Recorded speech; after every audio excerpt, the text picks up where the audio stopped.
हम, कैसी खुशी खड़ी रुके ना, एक घड़ी एक पल है जिंदगी,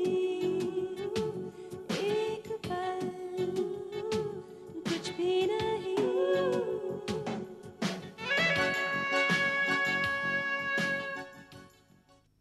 You go to hell, रोनी। मैं तुम्हें बता चुकी हूँ कि मेरे पास फिलहाल पैसे नहीं हैं। जब आएंगे मैं सोनू के लिए हमेशा की तरह भेज दूंगी। और जब तक तेरे पास पैसा नहीं आएगा वो क्या करेगा? भूखा मरेगा? अगर तुम लोग का दिल चाहे कि अपने बड़े भाई से तुम्हें कुछ कहना है तो बोल दो। मुझे जीवन दान नहीं देना, जीवन बर्बाद करना है। बस एक जीवन जिसने मेरी जिंदगी की खुशियों में आग लगाई है। जब तक वो जिंदा है ऋषभ को कभी शांति नहीं मिलेगी। मुझे इतनी बेताबी नहीं है सूरज। शोहरत मेरी चाहत नहीं है और प्रेस पर कभी भरोसा नहीं किया जा सकता। भैया, दीदी का बॉयफ्रेंड शादीशुदा है। किसी के जाल में फंस के या किसी के दबाव में आकर मैं झुकने वाला नहीं हूँ। ये हमारी आखिरी मुलाकात नहीं होगी। You're gonna need me pretty fast.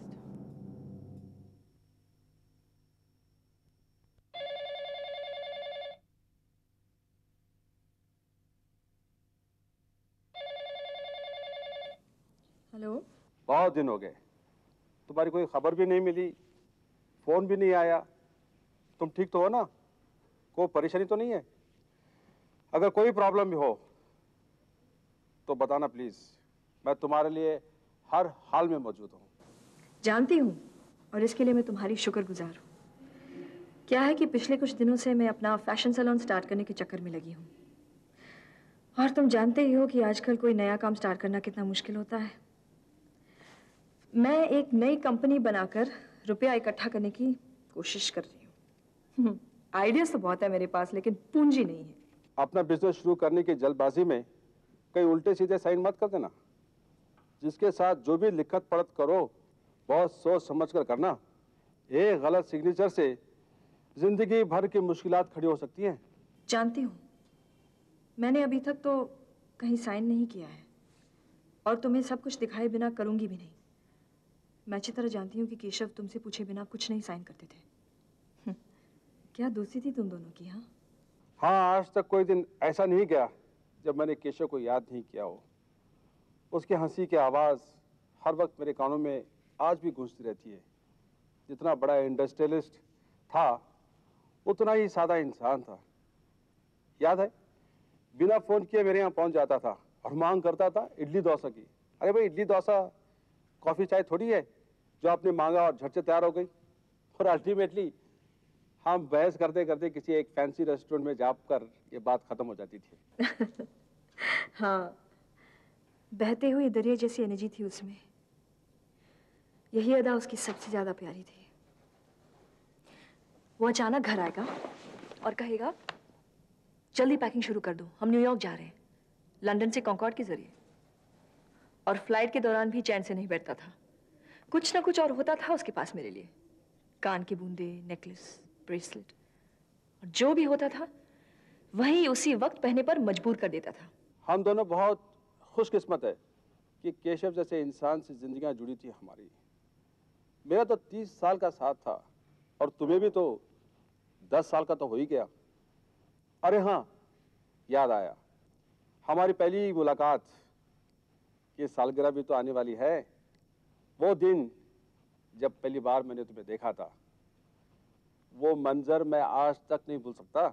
हाँ, मुझे भी याद है सुधाकर, कितना हसीन मौका था। आज से ठीक 2 हफ्ते के बाद आएगा वो दिन। क्यों ना हम दोनों मिलकर सेलिब्रेट करें, पुरानी यादों को ताज़ा करें। बहुत ज़्यादा हंगामा नहीं करें, सिर्फ मैं, तुम और केशव की याद। ना मत करना स्वतंत्र, प्लीज स्वतंत्र। शायद ये दिन मेरे जिंदगी का सबसे इम्पोर्टेंट दिन होगा। मैं समझती हूँ सुधाकर, और मुझे भी तुम्हारे साथ एक शाम गुजारने में खुशी ही होगी। मैं अपनी डायरी में नोट कर लेती हूँ। Thanks for calling. एक मिनट स्वतंत्र, बंद मत करना। उस दिन तुम कोई लाल रंग का ड्रेस पहनना, जैसे हमारी पहली मुलाकात के वक्त पहनी हुई थी। इतनी खूबसूरत लग रही थी तुम, वो मंजर मैं आज तक नहीं भूल पाया स्वेतलाना, आज तक। प्लीज सुधाकर, मिलते हैं, ओके? बाय।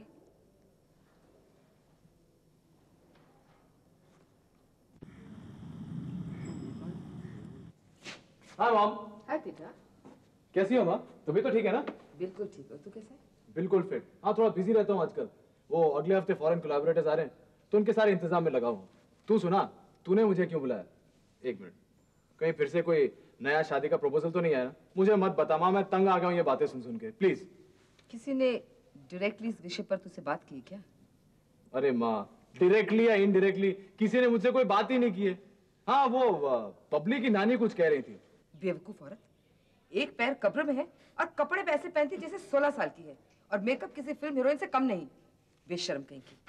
और उस बेवकूफ लड़की की शादी करवा रही मेरे इकलौते बेटे के साथ। क्या कहा तूने? डांटा ना उसे? डांटा? अरे माँ, मैं तो उसे बचपन से जानता हूँ, वो तो मेरी दादी जैसी है, और उनकी बात का मैं बुराई नहीं लगाता, तो डांट कैसे सकता हूँ? वो औरत बिल्कुल पागल है, समझे? क्लब में आके देखना, अपने बेटे की उम्र के बच्चों के साथ नाचती है वो। एक दिन तो हफ्ते पहले टाइट जीन्स और टी शर्ट पहन के आई थी। ना ना उम्र का लिहाज है, ना शर्म और हया। पता नहीं ये औरतें सबके सामने अपना तमाशा क्यों बनाती हैं? क्या कहा तुमने माँ? ये औरतें सबके सामने अपना तमाशा कैसे बनाती हैं? हाँ। अगर तुम अपना तमाशा बनाने के खिलाफ हो गई हो, तो मुझे उम्मीद है तुम शराब पीना छोड़ दोगी। शराब बीच में कहां से आ गई ऋषभ? मैंने लोगों के सामने अपना तमाशा कभी नहीं बनाया है। घर की चार दीवारी में कभी चलता है। अगर मैंने जिंदगी में कभी शराब बंद कर दी, तो वो देवी जी की कृपा से होगी। इसी सिलसिले में मैंने तुझे आज बुलाया है। नहीं नहीं नहीं मम्मी, एक मिनट। ये देवी जी की कौन सी नई कहानी शुरू हो गई? यानी कि जिस काम में हम सब फेल हो गए, देवी जी कामयाब हो गई? वाह, यही तो कमाल है बेटा। देखोगे तो देखते ही रह जाओगे। तेज है उनके चेहरे पर, एक रूहानी चमक है उनके चेहरे पर। मैं जानता हूं माँ, ये रूहानी चमक जो है ना, आजकल बाजारों में बिकती है मेकअप के फॉर्म में। कैसी बातें करते हो बेटा? देवी जी ने जो हमारे परिवार के बारे में मुझे बताया है, उसको उसे सुनकर मैं दंग रह गई हूँ। माँ मैं जानता हूँ उसने क्या कहा होगा। तुझे कैसे पता क्या कहा? माँ अंदाजा तो लगा सकता हूँ ना। चलो मैं तुम्हें बता देता हूँ, अगर सही है तो बोल देना सही है, और अगर गलत तो गलत।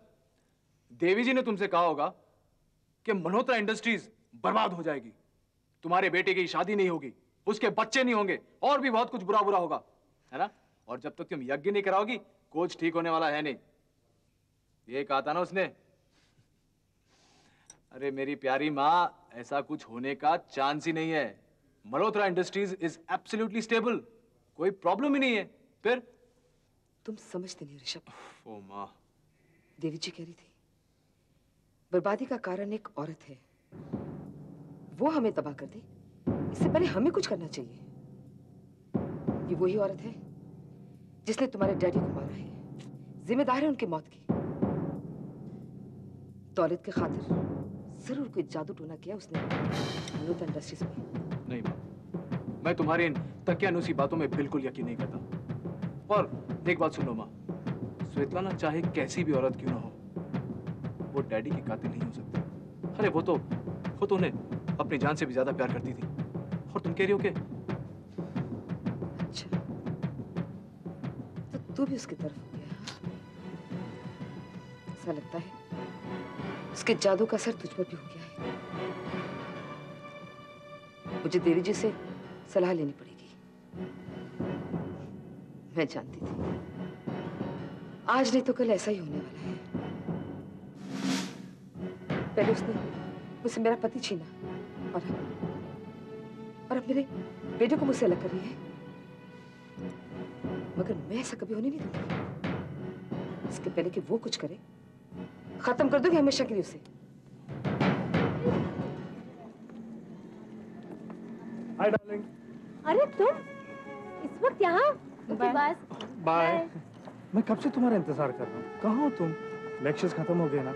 चलो अब घूमने चलते हैं। नहीं, मेरे 2 लेक्चर्स और बाकी है। अरे छोड़ो भी, अब चलो ना मेरे साथ। लेकिन मेरे लेक्चर्स, उन्हें कैसे छोड़ सकती हूँ मैं? क्यों डियर? मैं तुम्हारे साथ अपने माशूक के साथ कुछ समय बिताने के लिए इम्पोर्टेंट मीटिंग छोड़ सकता हूँ, तो क्या तुम मेरे लिए 2 लेक्चर नहीं छोड़ सकती हो? लेकिन मुझे बहुत डर लग रहा है। अगर मम्मी पापा को पता चल गया तो बहुत बुरा होगा। बहुत सख्त हो गए आजकल, हर वक्त मेरी निगरानी होती है। वो देखो, अभी भी गाड़ी के साथ ड्राइवर खड़ा है। तुम उस ड्राइवर की चिंता मत करो, उसे मैं संभाल लूंगा। तुम चलो मेरे साथ, मैं तुम्हें वादा करता हूँ कि 2 घंटे के बाद मैं तुम्हें घर पहुँचा दूंगा। पता नहीं क्यों, लेकिन मुझे बहुत डर लग रहा है। अगर मम्मी को पता चल गया तो वो तुम... अरे कुछ नहीं होगा। सुनो, तुम जाओ, ड्राइवर को कुछ बहाना बना के 2 घंटे का चक्कर फिट कर लो। और अगर नहीं कर पाई तो? देखो मेरी आंखों में, देखो, तुम कर पाओगी। मैं तुमसे बहुत प्यार करता हूँ रितु। रितु, इस वक्त मेरे साथ तुम्हारा होना जरूरी है। इलेक्शन की वजह से इतनी टेंशन हो गई है कि अगर तुम मेरे साथ रहोगी तो मुझे जोश आएगा, दम आएगा। फिर शायद महीनों मुलाकात हो या ना हो, क्योंकि जिस तरह से इलेक्शन चल रहे हैं कुछ भी हो सकता है। हो सकता है शायद मैं ना बचूं। नहीं नहीं, ऐसा मत कहो। भगवान के लिए ऐसा मत कहो। ठीक है, मैं कैसे भी 2 घंटे मैनेज करती हूँ। Thank you.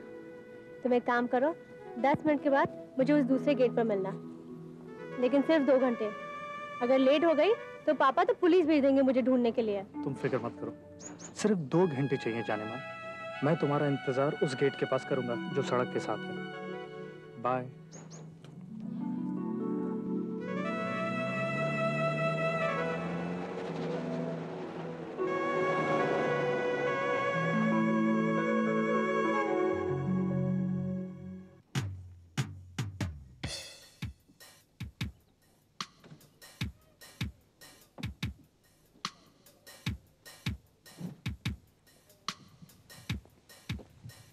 ये कहाँ ले आए हो मुझे?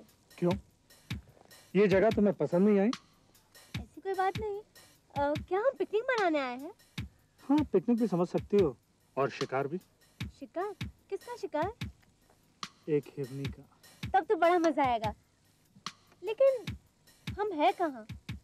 ये जगह शहर से बहुत दूर लगती है। अरे बाहर तो आओ।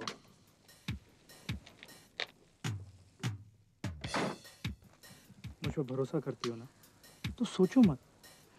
आज का सफर तुम्हें जिंदगी भर याद रहेगा। ये पेड़, इसके पत्ते, ये आसमान का रंग, तुम जिंदगी भर भुलाना चाहोगी तो भुला नहीं पाओगी। ऐसा क्यों? क्योंकि आज का दिन और सफर की मंजिल तुम्हारी याददाश्त में अमर बन के बैठ जाएगा। कम। यहाँ? क्यों? अरे यही तो वो बंगला है जिसका मैंने जिक्र किया था। कम। मुझे डर लग रहा है। अरे रितु, मैं जो हूँ, प्लीज कम ना।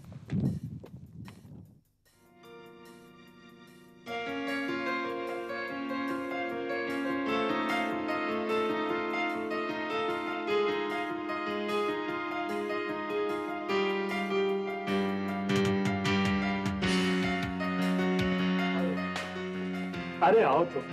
अरे बैठो। सर,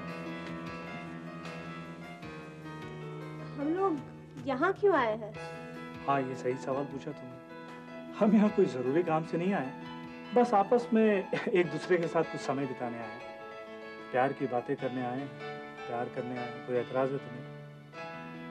मुझे बहुत बेचैनी हो रही है। क्यों? मैं क्या राक्षस नजर आ रहा हूँ तुम्हें, या अजीब सा लग रहा हूँ तुम्हें? हाँ? तुम्हारा बदन इतना ठंडा क्यों है? अरे तुम डियर कांप क्यों रही हो? घबराओ मत, मैं हूँ। मुझे बहुत डर लग रहा है। इससे पहले मैं ऐसे कभी नहीं आई। अगर मम्मी पापा को पता चला तो मैं तो मर जाऊंगी। ये गलत है, मैं जानती हूँ ये गलत है। अरे डियर, एक बात बताओ कि ये फैसला कौन करेगा? तुम्हारे माता पिता, दूसरे रिश्तेदार, या तुम खुद? डियर, जिंदगी तुम्हारी है, फैसला तुम्हें करना है। शरीर तुम्हारा है, तो फिर फैसला करने वाले दूसरे कौन होते हैं? तुम अभी बच्ची नहीं रही हो, 18 साल के बालिग हो गई हो, इसलिए खुद फैसला करना सीखो। डरो मत, मैं अच्छी तरह से जानता हूं मैं क्या कर रहा हूं। विश्वास करो मेरा, तुम्हें बिल्कुल पछतावा नहीं होगा। आज का ये मिलन तुम्हें जिंदगी भर याद रहेगा।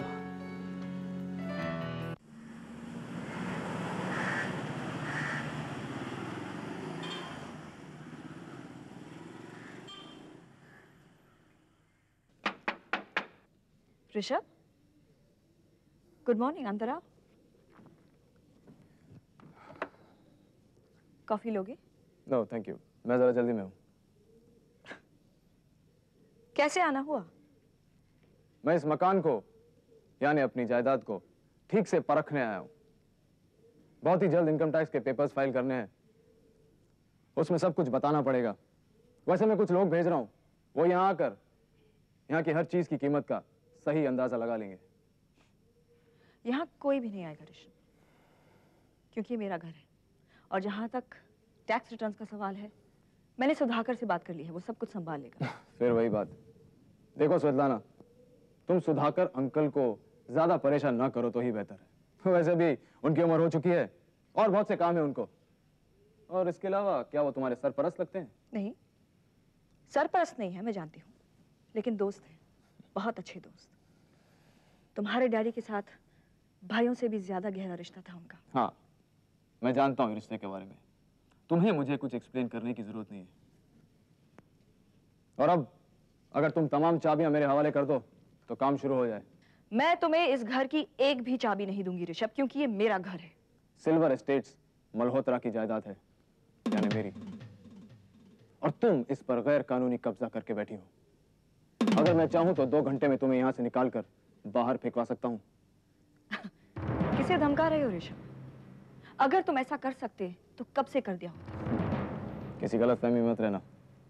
अगर नहीं किया तो ये मेरी कानूनी कमजोरी नहीं, जाती कमजोरी है।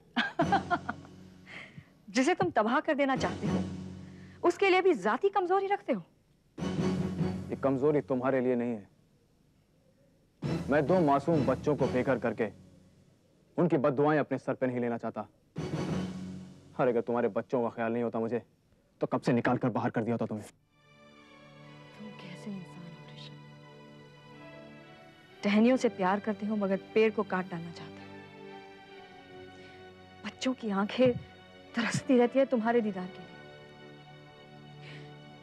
आखिर क्या हम अपने डिफरेंसेस भूल नहीं सकते और पहले की तरह अच्छे दोस्त नहीं बन सकते? मैं तुम्हें पहले भी कह चुका हूं स्वेतलाना, हम न कभी अच्छे दोस्त थे और न ही बन सकते हैं। बिजनेस में जज्बात की कोई कदर नहीं होती, कोई जगह नहीं होती। ये जगह मेरे डैडी की थी और उनके मौत के बाद कानूनी तौर पर मेरी है। और अगर तुम ये सोचती हो कि इस मकान के कागजात किसी फूल के गुलदस्ते में डाल के मैं तुम्हें दान कर दूंगा, तो तुम गलत समझती हो। ऐसा नहीं होगा और ऐसा होना भी नहीं चाहिए। मैं दान इंसान से तो क्या, फरिश्तों से भी कभी कबूल नहीं करूंगी। बहुत बड़ी बड़ी बातें करती हो तुम, तो फिर इस मकान को छोड़ क्यों नहीं देती? कर देती अगर तुम्हें जरूरत होती तो, लेकिन तुम्हें रहने के लिए इतना बड़ा मकान है और इस घर को छोड़कर अपनी हवेली में जाकर रहने का फैसला तुम्हारी माँ का अपना फैसला था। और ये फैसला मेरे तुम्हारे डैडी की जिंदगी में आने से बहुत पहले हो चुका था। देखो स्वेतलाना, इन पुरानी बातों से आज के हालात में कोई फर्क नहीं पड़ने वाला।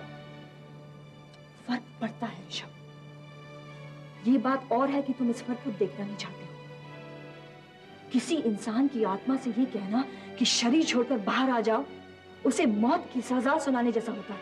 क्या कह रही हो तुम? मैंने तो ऐसा कुछ नहीं कहा। यही तो कह रहे हो तुम। मेरे लिए इस मकान को छोड़ना वैसा ही है जैसे आत्मा के लिए शरीर छोड़ना। मेरी जिंदगी के 10 सालों का एक एक पल इस मकान के कोनों में बसा हुआ है ऋषभ। इस छत के अलावा इतनी बड़ी दुनिया में मेरे लिए और कोई छत नहीं है। ये तुम्हारी बदकिस्मती है स्वेतलाना, और तुम्हारी बदकिस्मती किसी भी हाल में मेरी समस्या नहीं बन सकती। डैडी के जीते जी तुम्हें यह सोच लेना चाहिए था कि उनके बाद तुम कहां रहोगी। मुझे क्या मालूम था कि नसीब ऐसी बिजली गिराएगा मेरे बच्चों के सर पर। मैं तो यही सोचती थी कि मैं इस मकान में अपने पोती पोतियों के सामने केशव की गोद में अपनी आखिरी सांस लूंगी। मेरी हर मांग, हर जरूरत का जवाब केशव के पास था। मेरा प्रेजेंट उसकी बाहों में और मेरा फ्यूचर उसके दिमाग में। तुम अच्छी तरह जानते हो ऋषभ कि अगर केशव जिंदा होता तो मैं यहीं रहती, इस मकान में।